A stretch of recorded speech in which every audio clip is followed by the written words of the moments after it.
In late 1990, Iraq invaded and annexed neighbouring Kuwait. This was met with international condemnation, with even the USA and USSR agreeing that Iraq needed to withdraw or face consequences. Over the next 5 months, Iraq faced diplomatic pressure, economic sanctions and a major military build-up on its border by an international coalition. And during this period, at no point did Iraq or its leaders make any attempt to back down or defuse the situation. Which raises the obvious question, why not? Why didn't Iraq back down in the face of all of this? So in mid-1990, Iraq-Kuwait relations were terrible. Due to its previous war with Iran, Iraq was heavily in debt, much of which was owed to Kuwait.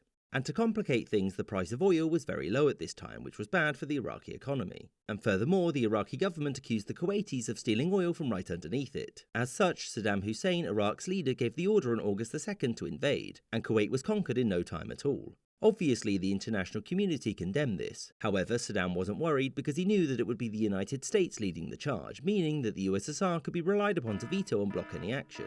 But fun fact, no. You see, the Soviet Union was currently in the midst of falling apart, and Mikhail Gorbachev, its leader, wanted to keep relations good with the West, in case he needed help with anything like, say, any attempted coups or whatnot.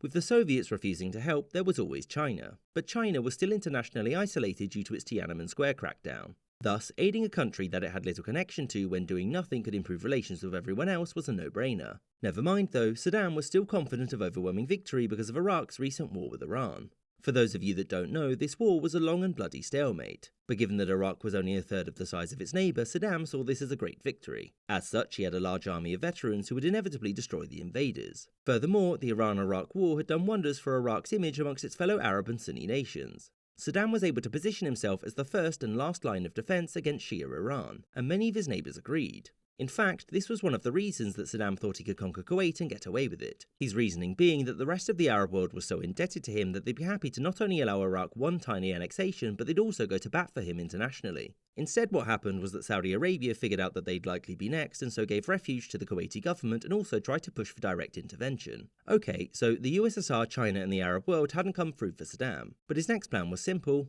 wait. He and his government thought that the longer his occupation of Kuwait went on, the less interested the rest of the world would be, and eventually, they'd all move on. The only moving that actually happened though was the movement of coalition troops to Saudi Arabia in preparation for an invasion.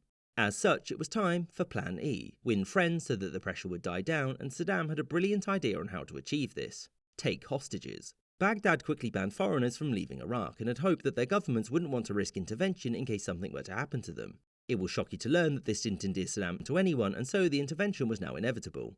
With this in mind, surely it was time for Saddam to back down. O ye of little faith, Saddam had many more foolproof plans for victory. The next one was simple: just win the war. Not by destroying the invading armies and conquering Saudi Arabia, even he knew that wasn't possible. But instead, his plan was to inflict such heavy casualties on the coalition that continuation was impossible. During Iraq's previous war with Iran, casualties on both sides numbered in the hundreds of thousands, and Saddam figured that Iraq, or more accurately he, could handle such casualties, whereas the coalition states would have to withdraw if that became clear. Saddam assumed that this would lead to a negotiated peace where he would graciously allow the return of South Kuwait, the bit without oil. The coalition began its bombardment in January 1991, and whilst things looked bad, Saddam had yet another way to end the war on his terms: by bombing Israel. The intent was to goad Israel into retaliating, which would allow him to frame the war as a religious one. This would inevitably lead to these nations also getting involved and fracturing the coalition's forces. The flaw with this plan was that the Israeli government saw through this and didn't respond, and so it was time for Desert Storm. 4 days later, Iraq had been expelled from Kuwait and the coalition was moving up through the south of Iraq proper. The Iraqi army was essentially ruined, and so the coalition stopped its advance and declared a ceasefire. At this point, Saddam was forced to negotiate, and he agreed to respect Kuwaiti independence and pay for any damages caused.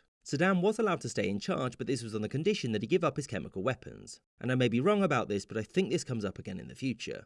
I hope you enjoyed this episode, with a special thanks to my patrons: James Bizanet, Sky Chappelle, Katoitska, Anthony Beckett, Wyan Hockey, Yudwan Wang, Alex Schwinn, AF Firefly, The Flying Deutschland, Captain Psydog, Robert C. Perkins, Spencer Lightfoot, Shuenin, Michael Holbert, Castle Bravo, The McWhopper, Gustav Swan, Marvin Kassow, Spinning 3 Plates, Andy McGeehee, Rod D. Martin, Arthur Hosey Jr., Kamoon Yoon, Copper Tone, Mirza Ahmed, The Jim Stannon, Winston Kaywood, Respectable Level of Chaos, Starry Nights, Kalitro, Bonnie Bounds, Remco Heusman, Jim Strumberg, Lord Beak, Charles I, and Bet Cabot.